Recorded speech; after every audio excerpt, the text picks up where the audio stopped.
Would you like to hear a little more about the dragons of Dungeons and Dragons? Here we go with part 2. And before I get into part 2 of the dragons of Dungeons and Dragons, I want to very quickly just update a couple things that I think are important. I guess first, in the greater D&D community, of course, Descent into Avernus, it has released. It came out on the 17th, and so it's out there for everyone to enjoy. And if you have any initial thoughts, send some comments this way. I'd love to hear what you think about this great new module that has been released.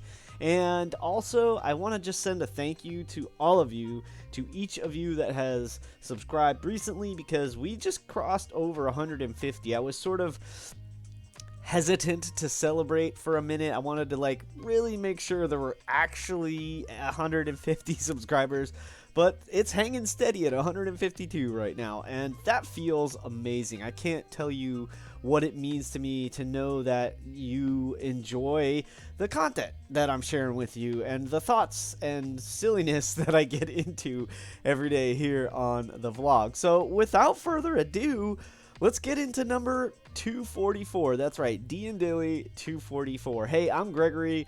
This is 1 in 20 D&D, of course, and if you dig Dungeons and Dragons and all things role-playing games, then you'll probably dig the vlog. So please remember to subscribe and hit the bell notification so you'll know every time a video goes live. So let's get into it, shall we? Let's talk some dragons. I want to continue this kind of conversation because I feel like, on a certain level, the dragons of Dungeons and Dragons are possibly one of the coolest, most interesting, and fun subjects to talk about. They're sort of at the center of the game in a lot of ways. And last time I kind of did a broad overview and some of my initial thoughts about what's important about them. And isn't it cool that dragons can be featured at pretty much every level of play in Dungeons and Dragons? So let's dig a little deeper. Today, let's talk a little bit about what sort of separates the different kinds of dragons and maybe a few just initial thoughts about different ways you might incorporate them into your game. I'm going to be digging into this a little deeper and a little deeper as I go, so I'm not sure how many parts this little mini-series might have, because I think there's so much to talk about, and I want to sort of let it come out organically as I do. So here we go. Let's talk a little bit first about how to understand what is the difference between chromatic dragons and metallic dragons. And I think that's a really good place to start. I'm also going to talk a little bit about understanding the age and sort of how that pertains to the first subject. Oh, and by the way, I'm also going to, at the end of this video, I'll link part 1 so that you can go back and check that one out as well if you haven't already. So let's talk about the colors, as I said. So chromatic versus metallic, and a little bit about age. First, what does it mean to say chromatic dragons? What are the chromatic dragons? Well, the chromatic meaning of color. The dragons that are chromatic are the red, blue, white, black, green, and you can probably fill in the blank with just about any other color you would like to. These dragons are, they are filling out the rainbow. And each one of these dragons has its own distinct sort of personality per type. But then what's really cool, if you're going to run a dragon, and I'm going to talk a little bit more about this in a future part of this series, but right now I just want to touch base on it. Even within the let's take reds, for instance. So reds they're ferocious. They're fire dragons, of course, the most quintessential dragon in some ways. They're greedy. They're intelligent and manipulative. So they can be lots of fun to play. But what I suggest is that even within the reds, there's going to be a very broad spectrum, maybe not broad, but there is going to be a spectrum of personalities. And so you can have fun with deciding, like, what kind of red dragon is this? And part of that's going to tie into the age. I'm going to get to that more towards the end of this video. So let's stick with the colors first. So again, so you have red, fire dragon, and blue. This is the lightning dragon. They like the sand and deserts and that kind of thing. They love gems. And knowing these kind of basic things can really help you.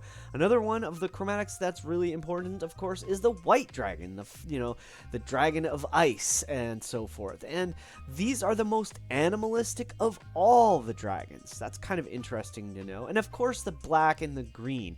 Green are very tricky dragons, and the black are the swamp dwellers. They are the poison dragons on some level. The acid and poison you have, the green and the black. And all of these dragons each have a personality that fits in, I think, with their breath weapon, right? You could say that, of course, the white dragon is sort of cold and calculating, maybe, in its hunt. It's the great hunter of the dragons. The red is fiery and feisty and easily irritated and easily aggravated and, wants to burn down the city kind of action and that sort of thing. Because it definitely wants dominion over the lesser races. So that's the chromatic dragon. So let's look at on the other side and of course, I should say, of course, the chromatics are, by and large, we're talking about the evil dragons.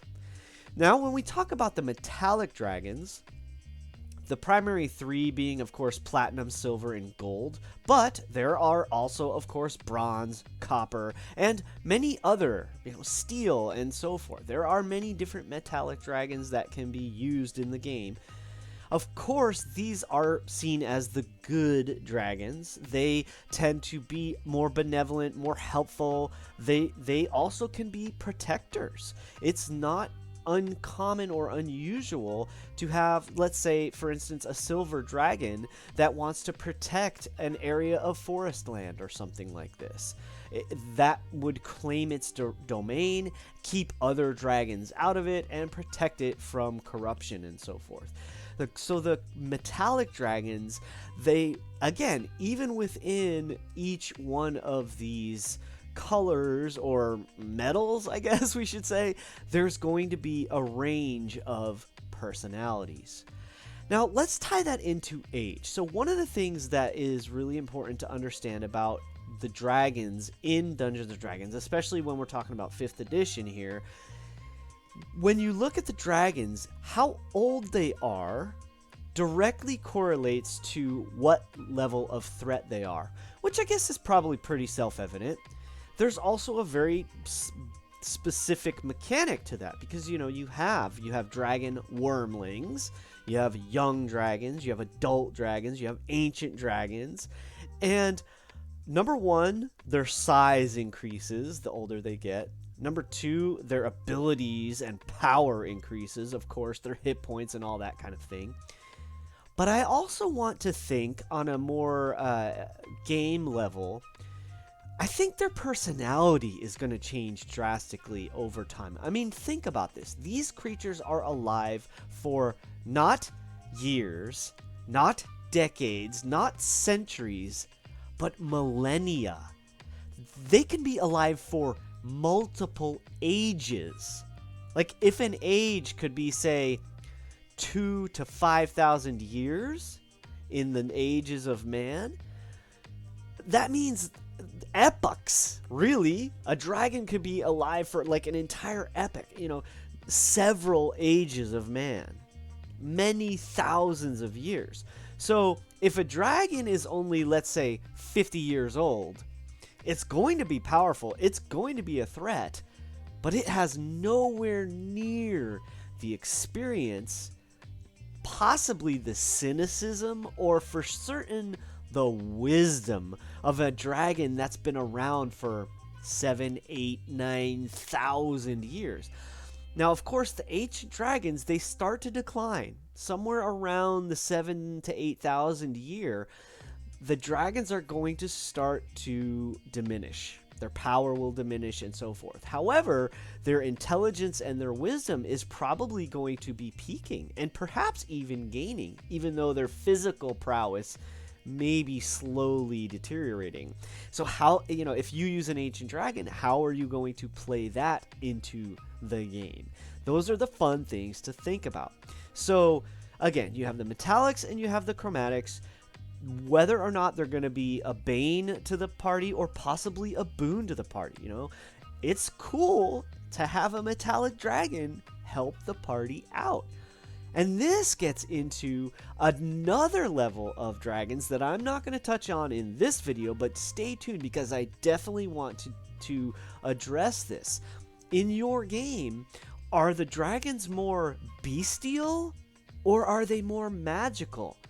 If they have the powers of magic and can cast spells, which is very possible and probable, in fact, do they change their appearance? Do they polymorph themselves to look like humans or elves or dwarves or whatever they choose and infiltrate into society for better or worse? These are some of the really fun, cool things that we can start as dungeon masters implementing into our games. I'm talking more about that in a future DnDaily vlog here. Today, I think just addressing the fact that, hey, there's colors, there's metals, the chromatics, the metallics.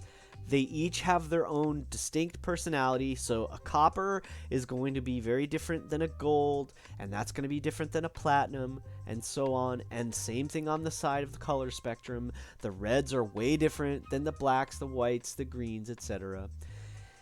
And each one of those is probably going to have distinctions. The reds, there are going to be different kinds and types and personalities within the red dragon, kingdom, if that makes sense, or the, dragon race, let's call it.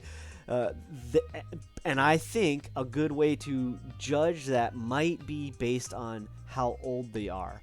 And remember that depending on where your party is at in their levels, a level 1 party that encounters a dragon wormling is going to have their work cut out for them and might not be able to handle it.